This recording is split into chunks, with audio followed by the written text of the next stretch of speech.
thought I would show you a tutorial on how to cut your crochet when you have made a mistake.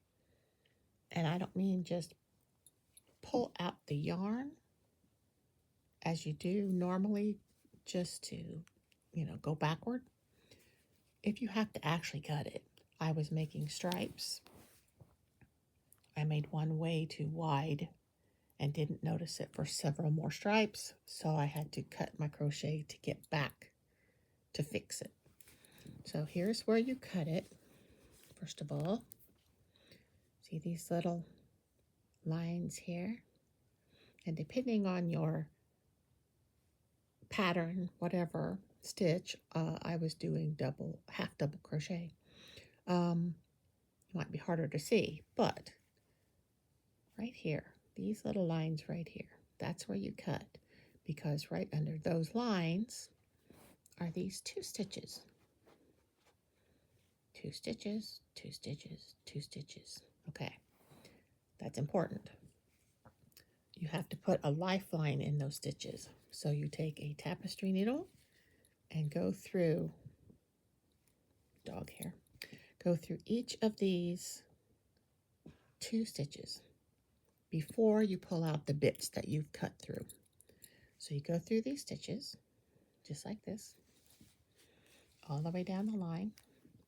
And then after that, as you can see, I've already started, but you take your yarn that you're going to continue with, whatever color you need, and whatever stitch you are using. I was using half double crochet. And you just go through both those stitches. And it's not easy to get through them, but there you go. Okay, go through both of those stitches and do your pattern stitch. You have to do both of these equals 1 stitch, so you have to go through both of them and do your pattern stitch.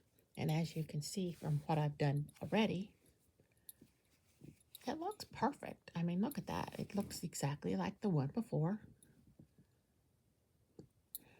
That's how you do it. And I also had to go down 1 size of crochet hook because, like I said, these are very tight. If you can get through them with your regular sized hook that you're using, that's great. But for me, it was a little bit too hard, so I didn't want to do that. But like I said, you go through both stitches, both loops, and it's not always simple. But if you want to save your crochet, that's how you do it.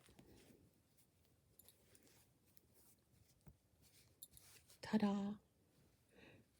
Happy crocheting!